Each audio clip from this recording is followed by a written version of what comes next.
Well, welcome back to the podcast, Lauren. How you doing? I'm good. Good to Good. good to be here. Good to connect with you. Well, let's do a little recap. Can you share where you're from and what the primary service is in your business? So I'm from San Diego, and I do full body waxing, specialize in Brazilians and brows, and then aside from waxing, I offer lash lifts and brow lamination. Beautiful, beautiful. So you were on the podcast a little over a year ago, right? Yes. This was before you joined our program, is that correct? Yeah. So the way that I think you either had posted it on your story or I was like on your email list, and it was like apply to be on the podcast and see if like I think you were looking for solo beauty professionals and to talk about their story or something like that. So I was like, oh, I'm a solo beauty professional. So I applied, and then one of your girls got back to me, and that's how I started. I was on the podcast.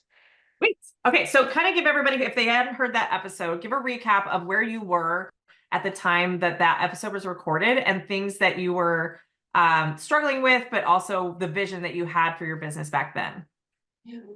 So at that time, I feel like the reason why I had started following you was because you you really would kind of speak to transitioning from being a solo business owner to building a team is different. You have to do different you have to do it differently when you have a team versus when you're solo. And so I feel like I've had my business for about 10 years. And so I feel like there was always this part of me that wanted to have a team there was always a part of me that wanted to have a team, but I think I would just have this like really paralyzing fear of where to go. It's like I kind of knew like, okay, like I have clients that come back. I've built a business. My sales are pretty regular. I grow each year, but at the same time, how do I step into that role of hiring a team? Like I know that like the processes that I do or like the way that I bookkeep works for me, but how is that going to translate to building a team? And so, what was the question? No, it's great. Like, where were you at the time of that episode? Where And was what were I? you Where was struggling I? with? Where was I? So I was I feel like the business was doing really well, but it was because I completely dedicated my whole life to it, and I still have dedicated a large part of my life to it. But I think there was, I think with starting the business so young, I started the business when I was like 20, 21, 22. It kind of became my identity. And so I feel like although I had friends outside of work, I feel like something since that episode or something that I became aware of was like, a lot of my friends, they would grateful that they support my business, but they would book appointments to hang out with me. And so they would come in and they would be like, oh my gosh, like I miss you. Like I want to hang out with you. I know you're so busy. So like, I mean, I needed my browser, I needed my Brazilian, but like, I knew this is like how I can see you. And I kind of was like, I feel like when they would say that, I was like, oh, yeah, I know I need to make time. And then I kind of just like never would. And so in that episode, I feel like you really brought it to my attention how important it is to, um, how it's okay to be dedicated to your business, but to also kind of nurture yourself outside of it, which I really had it done because I spent all of my 20s really building the business. Yeah. Which, I'm in a lot of ways I'm really happy about, but in a lot of ways, I think I really pushed my personal life and some other things to the side, and just really neglected that part of me. Yeah, beautiful. Thank you for catching us up on that episode. So you joined the program shortly thereafter. Talk to me about not only just the structure of the program, but I think to some extent, if I'm understanding kind of what we talked about in the pre-interview, was how you've been developed as a woman, as a business owner, and how you perceive your business now versus how maybe you did back then. What has been that journey for you, and what's different now? So, when one thing I feel like is that with your program, or with the accelerator program, you coach to kind of like processes. But the biggest thing that all of us start out doing is our profit and loss sheet. And so I think just really, I think everyone comes in at different, different times in their business or different levels. I feel like I've always been pretty organized, but I still think that for me, being very organized and having a good idea of my numbers, really being able to see like, oh, like, okay, my numbers aren't that bad. Like, okay, I am profitable. I can pay someone, because I think, kind of going back to what we were talking about in the beginning about being solo, it's like, okay, well, I know basic overhead, like I do all, my that kind of stuff. But at the same time, I think really being able to having a formula of saying like, okay, this is your actual, like, to the percentage, 0.7 or whatever, knowing that where to cut or where you can kind of play with it a little bit more. That is kind of what was the first kind of step of me gaining a little more confidence to know that, like, oh, like, I think I can pay someone.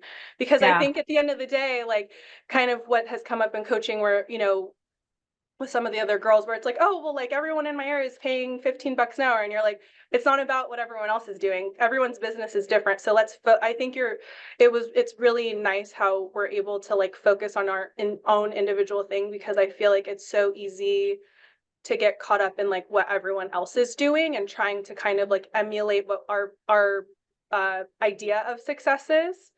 And so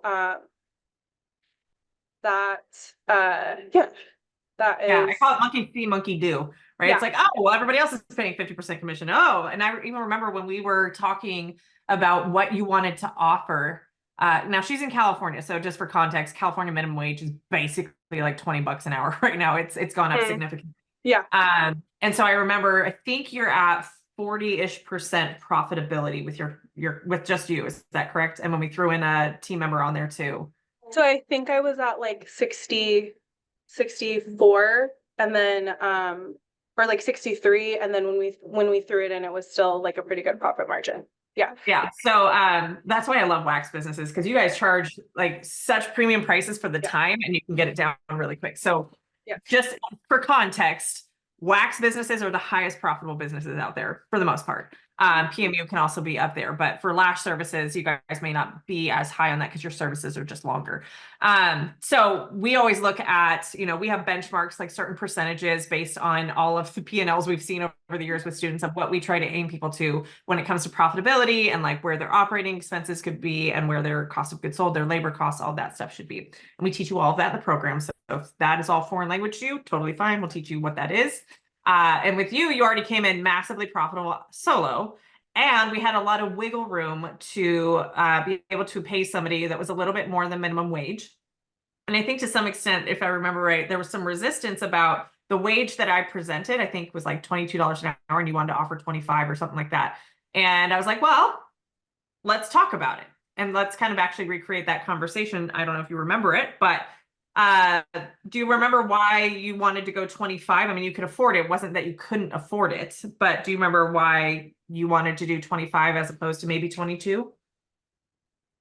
I wanted, if I'm remembering right, I think initially when we had come up in our coaching, I said I wanted to offer 25 because I wanted the person to feel like they were being given a good opportunity and Yeah. being paid well for um their time and effort.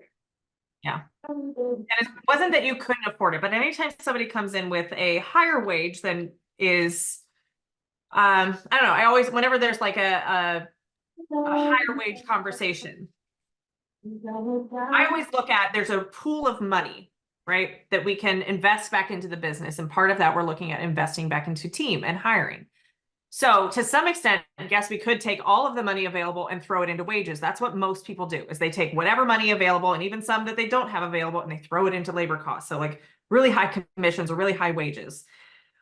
The thing that I say constantly is that any sort of pay conversation is always a conversation around employee retention. So let's just say you went $25 an hour, right? And when you include like wax client tips, we're talking like that's, I don't know, how much do your clients tip for a service and how many services do they take in an hour? It could be like 50, 60 plus. I mean, if it's like if it's a Brazilian, I would say they would be making like maybe for like if we let's say we did say 25, they would be making like maybe like $40 an hour plus, depending, because it's a scale, right? Some people tip 15%, some tip 25, 30. It depends, you know. Yeah. So they can be making up to $50 an hour Yeah. fresh out of beauty school, right? Like, that's a lot. Like there's a lot of people with full-time jobs that aren't making that. So when it's looking at, okay, $22 an hour to $25 an hour, when we did the numbers, she was still well within her profit range because she had a very profitable business to begin with. Some people, a matter of like 50 cents tanks their profitability. So that was not the conversation we were having of like, you can't afford it. However, when it comes to looking at the marketplace for your employee candidates, what else is going to make you competitive aside from the highest labor, like the wages? Because if we're only putting out wages, the highest wages you can get paid, we start to run into some entitlement and no opportunity for growth, because we pay them the most we can pay them right now. As a newbie to your business, we have nowhere to incentivize and grow them. So do you remember what some of the other things that we talked about, that instead of going up to 25 and you had $22 an hour, what that extra money that instead of paying it in wages could be used for? Yeah, so paid holidays, paid time off, eventually bringing in like therapy or like better help, like those type of services. And which when you started kind of really pointing those things out, like, you know, the value isn't only in like just the dollar amount, it's like what else are you offering to them? And I think in our industry generally, like I've never worked at a place that has offered me healthcare or, you know, a stipend for therapy. And I'm such a big,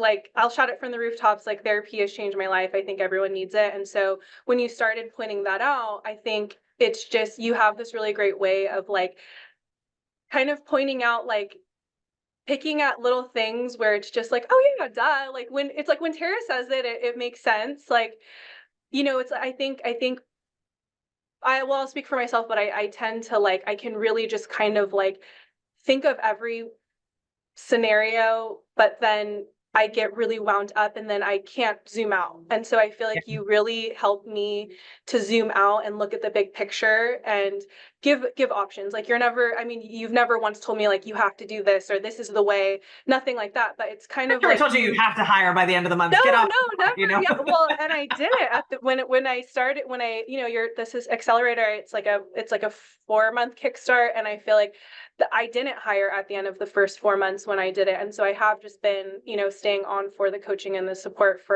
I've been in the program for about a year, and so, but yeah, and so you have this like a really like great way of just kind of like getting us to look at maybe our business a different way and from different eyes, because again, from like what you were saying, like I was like, well, I just want to pay them. I want them to be happy. I want them to feel valued. And, you know, you really just kind of gave a different perspective of how else can you make them feel valued aside from paying them? Like, Yeah, because to some extent, and that's what's been really beautiful, and really our mission over here is like, how can we create employment opportunities that are really, really great for employees as well, right? It's beneficial to the business, otherwise there's no point in doing it, but it's also beneficial to the team. And because there aren't that many great employment opportunities in our industry, you're kind of going against what is normal and expected. Now, you in California, you guys have a lot more restrictions and laws. So you guys don't have the 50% commissions that got, you know, ex-nayed in 2016 with the piece rate law that passed. But you do have people that are paying really high wages, especially in San Diego, like it's expensive to live there. So there is something to be said about people who, especially the generation that is in the workforce now, is mostly Gen Zers that you guys are going to be hiring. And they are far less attached to making the most amount of money. They are more around purpose and being seen as an individual and not in a cog in a machine. And so when you can start to look at the employment candidates that are coming in and what do they value and what can I offer them that is well within the profitability of the business, that creates a really beautiful team culture where they feel seen, they feel heard, they feel like they're a part of something greater than themselves, that alone will create people who want to stay there for years even, right? The traditional, you can just pay them the most. They usually is being sacrificed in some sort of team culture because the business can't afford things like PTO or, mental health benefits or days off or trips or retreats or, continuing education or growth opportunities or all that, because everything is going into labor costs, right? So you breed this kind of entitlement and less of a team culture. And part of it is being strategic about the types of people that you're drawing into the business. If you have a really high wage, you're looking at people who probably have a job that is less than what they're getting now. So they're not necessarily going to change how they work because they're going to get paid more. They're just looking for an opportunity to get paid more. So they're going to jump around until they get paid more and more and more and more. And so they're not necessarily loyal to the business for the purpose of the business. And that's why we teach you how to hire based on mission, vision, and values, because we want the purpose to come through.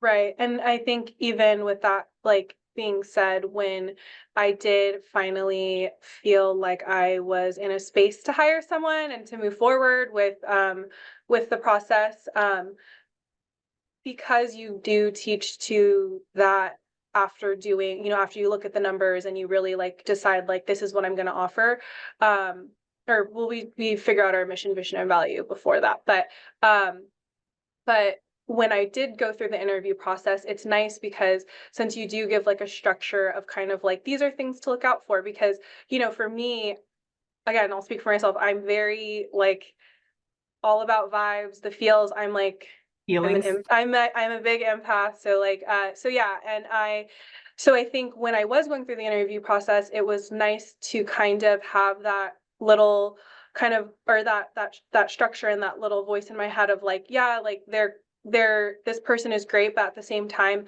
is it what's best for the business? And I think being able to kind of like going back to our first episode of, being able to separate myself from the business and like, yes, this business is a reflection of me and my hard work. And I do love and care for all my clients, but I think it's also knowing that like separating it and knowing like Wax Haven is one thing, Lauren is one thing.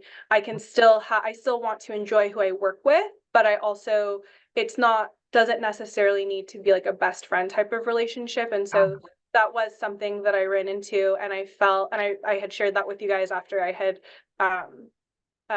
gone through the interview process. And I was like, it helped me because it really helped keep me mindful of like, there was this girl, we had so many similarities. We were like, it was an amazing interview, but I could already feel that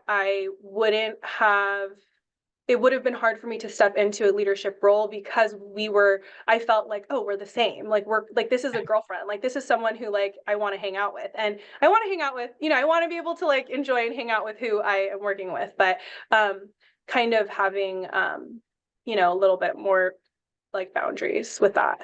Yeah, that's a beautiful awareness. And I know next week's episode when we talk with Ashley, like she gets into the struggle of like what her emotional ties for her clients. It happens with team members too, right? And this is why we don't recommend hiring friends, family, people you went to beauty school with, because you have to look at it as, am I okay firing this person?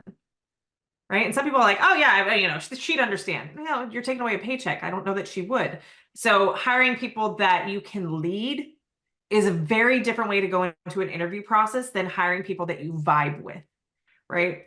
And I think to some extent you have to kind of get clear on what vibe is. Like obviously you don't want to hire people that you just would not get along with, but it has to there's a power dynamic in that you need to be able to lead them constructively. You have to be able to take the emotion out of it. You have to be able to go through disciplinary processes if things aren't going well to plan. Instead of, I just want to hire people that I really want to hang out with. Go make friends outside of business. Stop using your business for your social life, right? Yeah. And I think that's kind of what we touched on in your previous episode was when you have a social life outside, your needs socially are being met outside of the business, then you don't have to get those needs met in the business, so you can make much more clear decisions and not have it be threatening to your relationships and your view of like myself as a friend to this client or a friend to this team member. And like it's taken a long time for me to get there because I've had to fire multiple people over the years and I've gotten it down to a pretty good art. I get close with them, probably too close because I get into life coaching, so I understand their world. But if you're not doing your job, I will do everything in my power to support you to thrive. But at the end of the day, you are here as an employee and you have to do your job. And if you don't do it, and we've gone through all of the rigmarole to train you and make sure and set you up for success, then I've got to move on. Right. Right. And that can be very hard if you are emotionally connected to someone, whether it's a client or a team member. Right. So talk to me about the current team member, and I know she's only like in like her first day or two of employment, but talk to me about the interview process and implementing a process to weed out some candidates and just kind of what that experience was like in going through to actually source and find an employee to hire.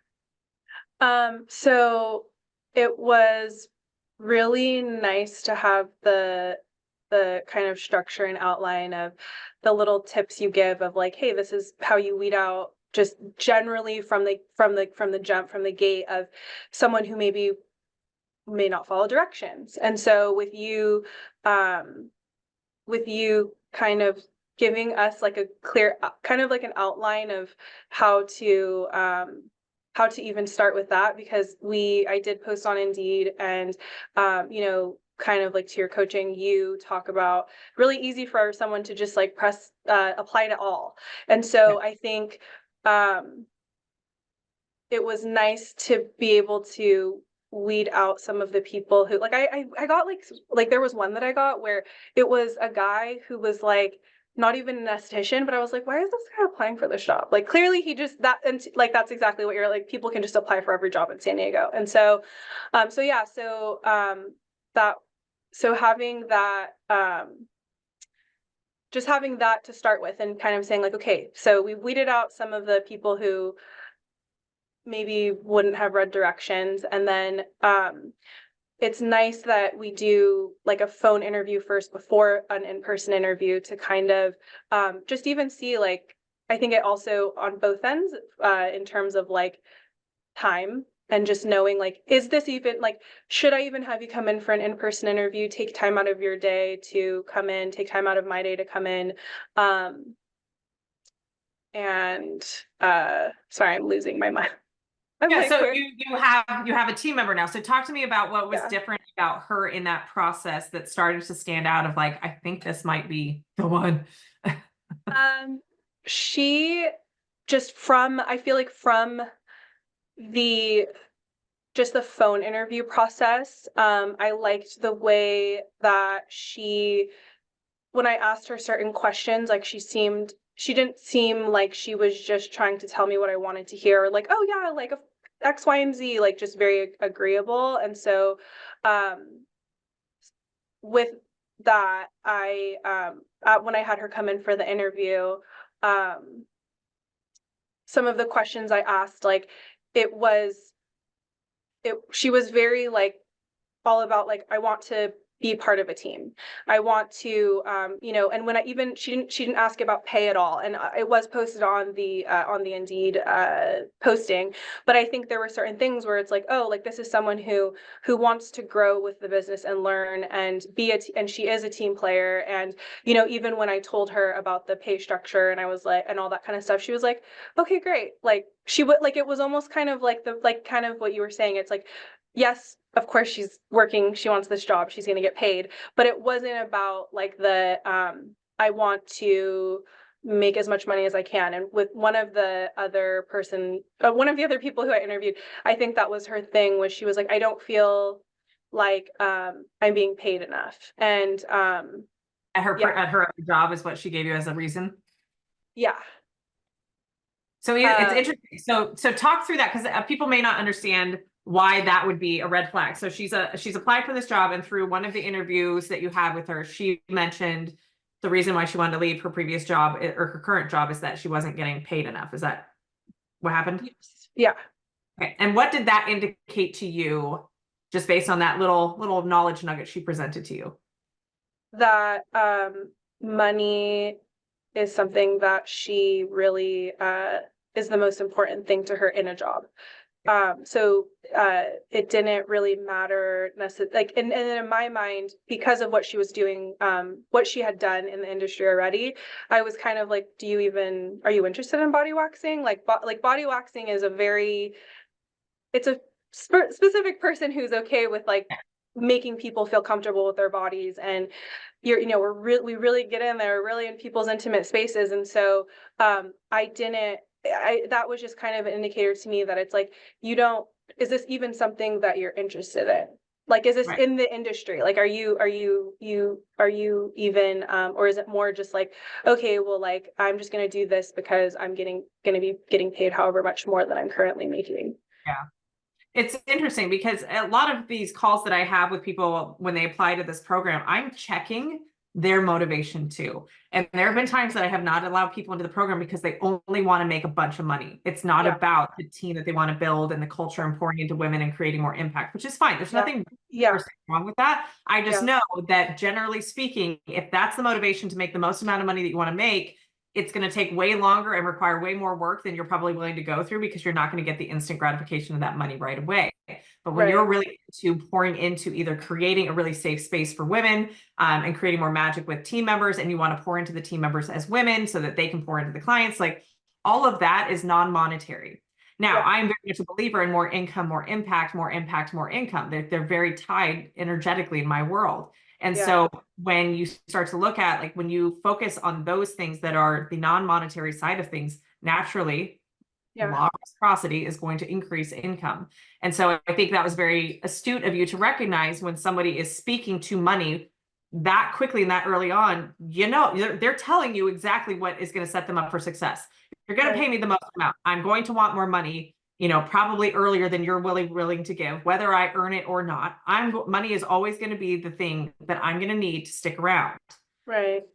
There's nothing wrong with that, but that tends to be a higher turnover and a less ROI on your end, as opposed to somebody who's really bought into being a part of a team, creating a team culture, loving what they do, loving women, loving serving women, making them feel comfortable. And I was going to say, and that's the thing is, well, one, kind of like what you were saying about, I believe, because I mean, I'm very grateful to have had the business for a long time. I'm grateful for the business I've built.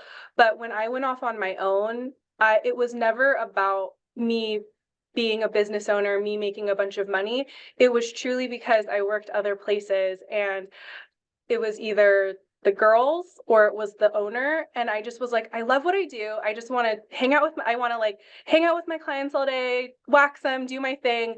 I didn't care, like, the money. And so to your kind of like speaking to what you said, it's like, it's not, I don't, even now in my business, I don't think of, I do think, yes, money is a part of it, right? This is my livelihood. This is this is what all I do. But I think at the same time, I don't think of like when each client walks in, or when I look at my day, I'm like, oh, this is like X amount of money. It's more like, oh, how can I make this 30 minutes of my client who just had her baby 4 months ago, make her feel like this is her time. Yeah. And so when I was with one of the girls, that was with the team member I ended up hiring, what also stood out to me, because I was trying to like remember what that like some of the stuff in the interview that stood out, because I'm like, what did stand out to me? Why did I pick her? But that was something, was she, with her current job, she is client facing. It's not in the beauty industry, but I was asking her, I'm like, so what do you love about your job now? And she was like, I love that, as I've worked there more, I've been able to like recommend them things that they really like. And, and even if it was maybe like something that they didn't consider at first, me and leaving with what I had recommended them, it made me feel good to know that like I was able to recommend them something. And so I was like, oh, that's awesome, because that's how I think about clients, right? Like, I think about, how can I add like value to their day, or like, filling in their brow, or teaching them how to like do this, or like just kind of me giving them knowledge, them giving me knowledge, just that kind of like exchange of just like genuine connection.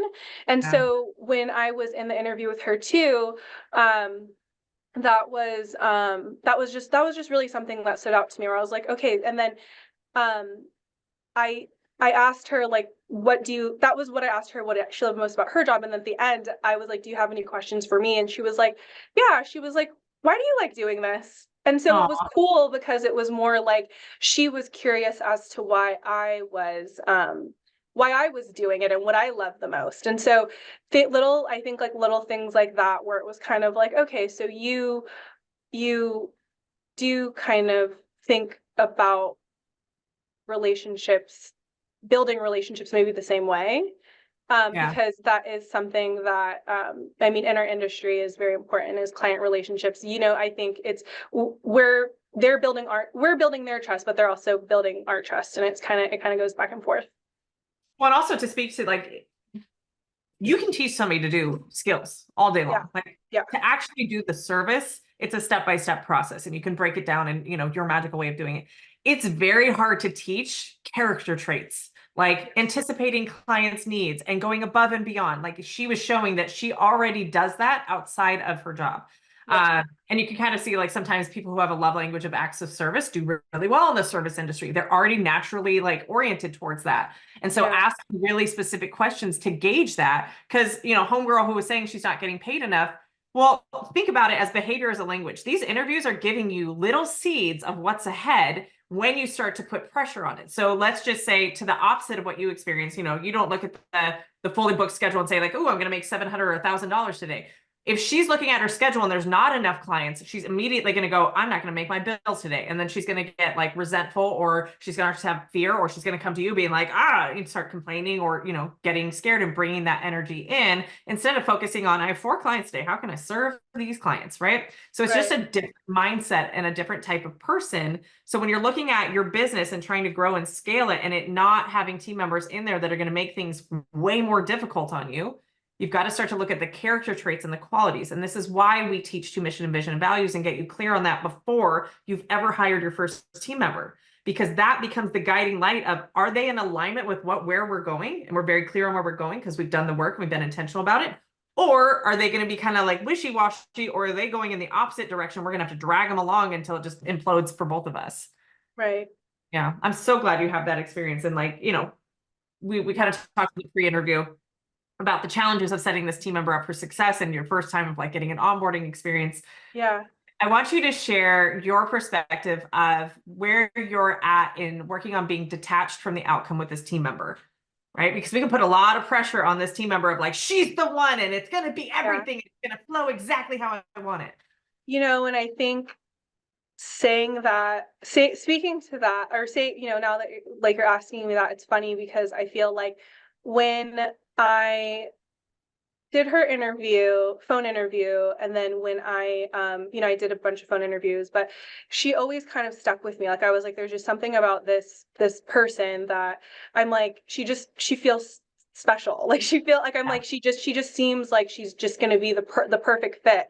And so I feel like now and then I started kind of like psyching myself out, like, oh my gosh, like this is too good to be true. Like there's no way. Like I was, and again, I was putting so much pressure on her needing to be the perfect first pick, or the perfect person for my first employee. And so I think what I've had to remind myself is that at the end of the day, is if it doesn't work out, I hope it does.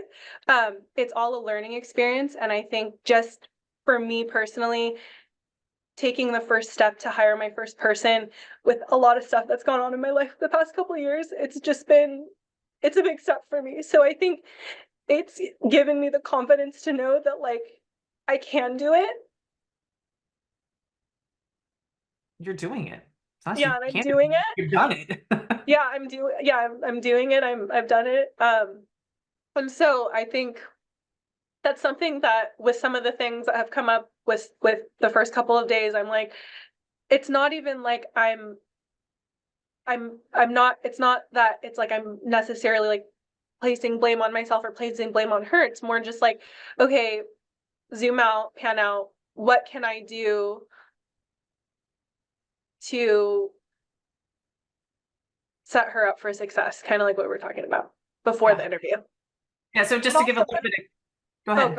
And I was going to say, but also with that, that's also, I think that's the biggest thing that I do love about your coaching is you are direct in the sense that you're like, you have this way where it's like, you really know when to nurture and when to like kind of dig into certain things, but then you also are like, when to, do your little lay down the hammer, like, and I think, for me personally, I like direct, I like, call me out, tell me what I'm doing. I don't like, I think I want, you know, maybe in that moment it's like, fuck, you know, or, oh, like, I don't want to hear that, you know, like, but I think at the end of the day, it's like, I think that's a big thing with bringing someone in. And I think just with the business in general that you kind of like really coach to is like holding yourself accountable, I think, and not placing blame, because I think it's really easy just in business and life to be like, well, like, you know, oh, they didn't do this or they didn't do that, but it's like, well, what did you do the most you could?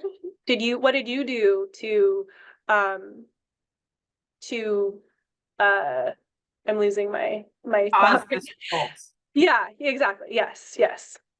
And that's a lot of what our coaching does is, and when I train my coaches, we very much speak to this is where's your power in all of this? Because what we don't want is you going into a place of a victim of like, she lied to, we've had people say like, she lied to me in the interview. I didn't see it in the interview. I was like, but didn't you?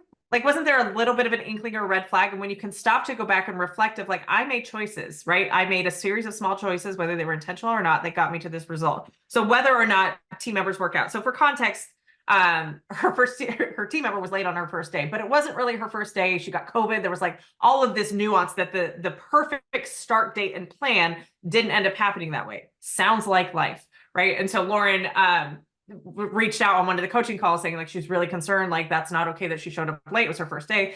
And so we've kind of coached her through that of like, well, okay, maybe that's a pattern, maybe that's a behavior. We don't know that yet. She hasn't had enough shifts, but where's Lauren's power in that? And looking at, did Lauren set her up for success and evaluating yes or no so that Lauren can make changes to how she leads this team member.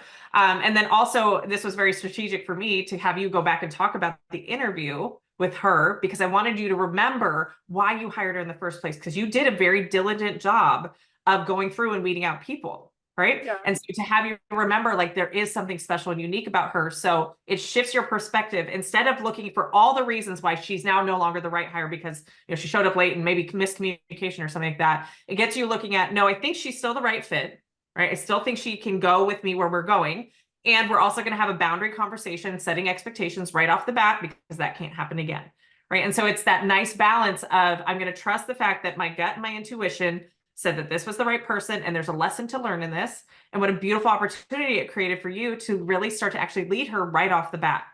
That you can come from a place of leadership and establishing expectations and boundaries, and also come from a place of like really trying to support her, get her excited about the job, not make her feel shamed, like, oh, this can't happen again, which I think most people come in and they're just like, it's my way or the highway, and it's a control thing rather than developing the team member and setting her up for success and setting her up to thrive. And so all of that, I wouldn't even take back her showing up late on the first day, because it's going to put you in a leadership role right off the bat and give her some psychological safety if you handle it the way that we kind of talked through in the pre-interview. Yeah. So it doesn't always happen perfectly, because what is even perfect? Yeah. Right. And I think that's what I'm trying to remember is like at the end of the day, it's just from to where when I started the program to now, it's all been like a learning lesson, right? Like it's not, I think I have you know, I'm like a recovering people pleaser. I'm a perfectionist. There's so many things that go into all of that I won't even start rambling about. But I do think that it's more just like something that that I've really been being mindful of is like also just giving myself grace. I think I'm really good at giving grace to other people. And I think with having a team member now, I feel like just knowing that like, you know, it's okay. Like it's not going to be like we were talking about in like before in the pre-interview, like it's not going to be perfect, and that's okay. But you know, nothing is perfect, and it's all just like a learning lesson or a lesson. Yeah, Gonna learning get lesson. the result you want or the lesson you Yes. need. I'm on Exactly. repeat. That's you know what I'm trying to say.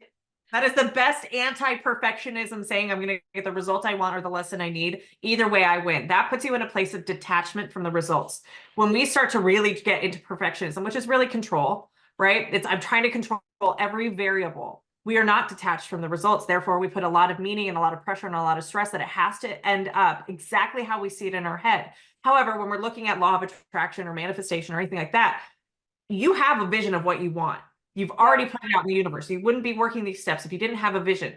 Yeah. But we don't think that we can get there easy in a certain timeline and that it Straight shouldn't line. require anything of us, right?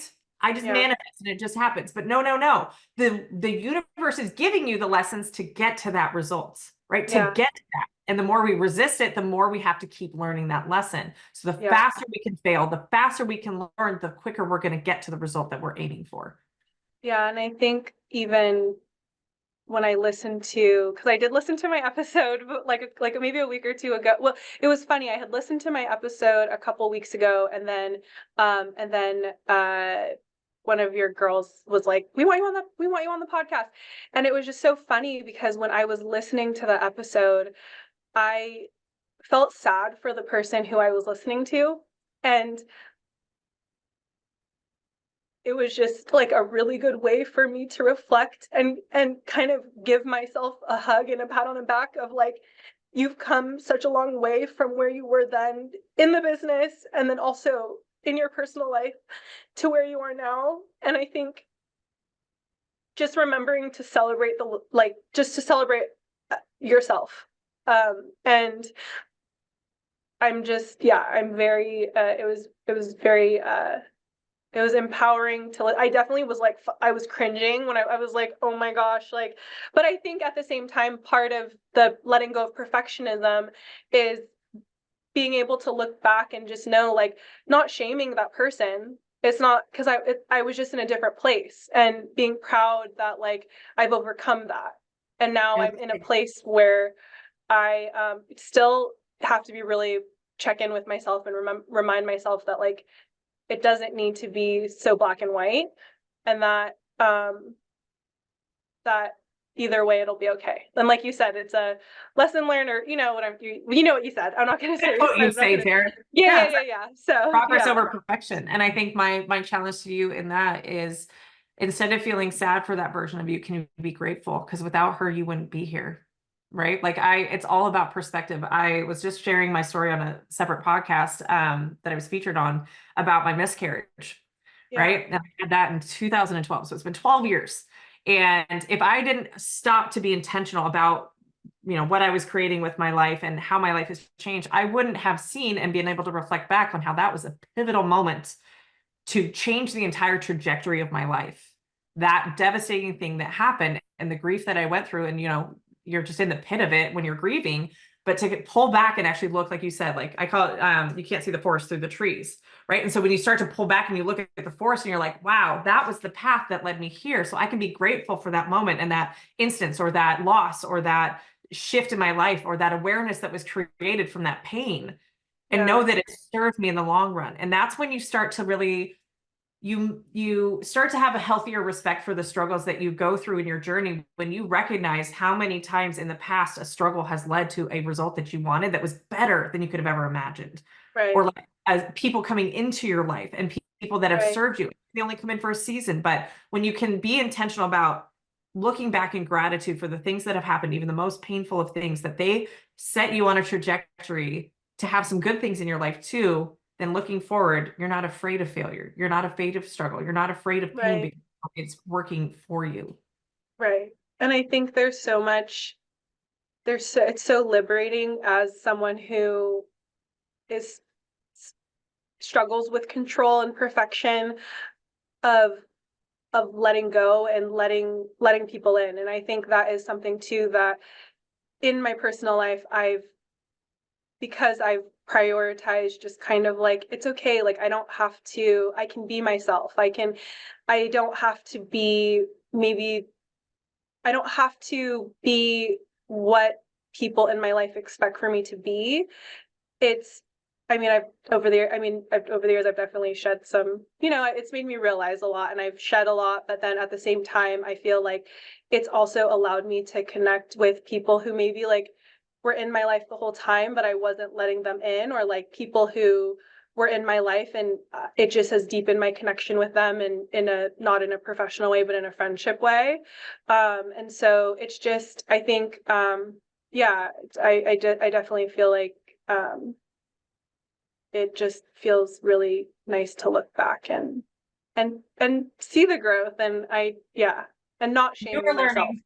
So many tools that are going to serve others. Like I know that about you. I know, I just sense that you're going to impact so many more people because you're so hungry to learn and to grow and to evolve. And just naturally, the tools that you have learned just even thus far, you're going to pour into others. So Yeah. when you have, and I'm just going to speak this into existence, when you have that desire to learn more about yourself, you naturally just pour that out with others. Girl, you're playing such a bigger game in this world, in this universe, in this existence. So don't you get in the way of yourself because you got a lot of people to help and serve because you're hungry for it. Okay. Um, yeah, and I think to some extent, what's been a fun challenge for me over the past probably 2 months in battling some control stuff, when I'm so out of control of a lot of things in my life, is this statement of what if I just did nothing? And play with that because we always want to control the 10 different steps ahead, right? We want to be Yeah. like, if this happens, then I do these, and these things. What if I just did nothing and let the universe unfold? Let fate or God or whatever's God's plan unfold. And I didn't get in the way of it because I had to control it. And Yeah. that is an interesting thing to sit with and to challenge myself on, to battle that desire to control, to hold on to cling to protect. Like, what if I just did nothing? Right. So I mainly use that for like relationships and situations. So even like with your team member, have the conversation and then don't try to control it where you were trying to control her, following through on what she said she's going to do or whatever it is that you may feel the need to control. What if I just let her do her thing Right. and see how it pans out and And let then people from there I make the decision. right. And You either respond to whatever it happens. is or it isn't. Yeah. It's Yeah. going to be that way either way, but our enjoyment of the experience of it and our tolerance for, ups and downs, we often do this when we have anxiety and, hypervigilance where we're trying to control everything, is that we end up having a miserable experience twice. We're actually more miserable in the anticipation of something going wrong than we are when something actually goes wrong. Because when something goes wrong in our life, we have a chemical mix that releases in our body that helps us cope with that thing. So if we try to control it, we don't actually have the right chemical mix. We just have stress happening and we have anxiety happening, but it's more of the fear of something happening, not something actually happening in the moment. So Right. I say challenge that and just live in the present moment and know that you've done everything that you can to honor yourself and communicate the boundaries, and then just let it unfold how it's going to unfold. Because I would rather you have people that show you and step up for you in your life, in your business, in a way that supports the growth that you're going on. And then anybody who's not going to do that, we get them out of our life much quicker. And the way that you're going to do that is let them freaking do whatever it is that they're going to do, because they're either going to step up or they're not. And you'll have so much more information to make decisions on moving forward.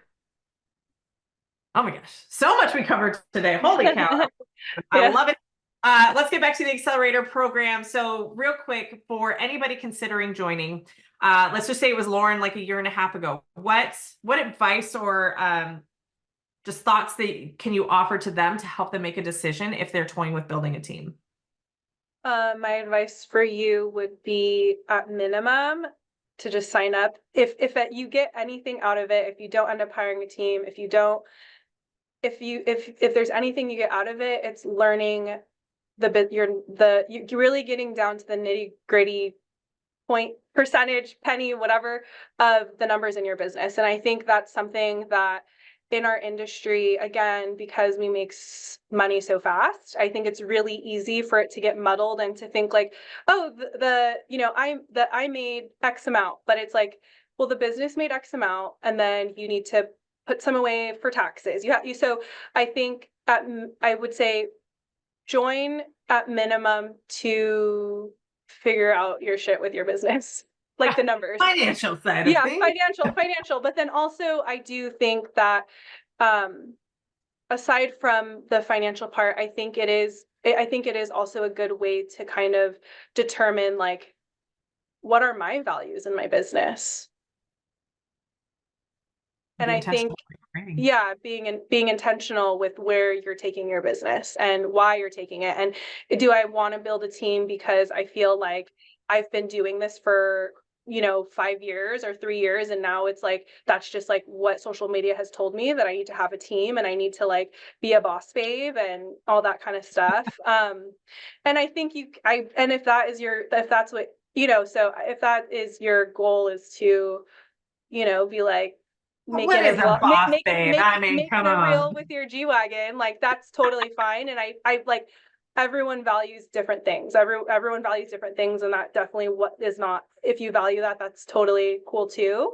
And I feel like you can have both, right? Like you can have a successful business and you can, you know, live your best life outside. But I do think that the program really helps you to determine, like, is this really my dream, or is it what I think the world thinks my dream should be. Ooh, that's a good one. That's a good one.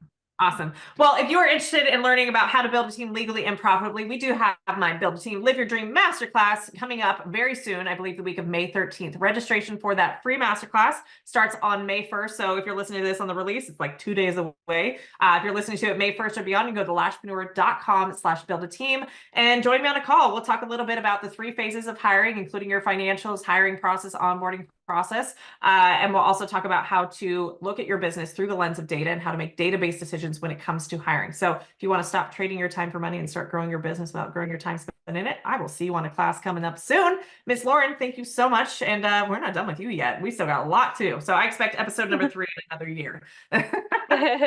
Thank you, Tara. All right, have a good one. You too.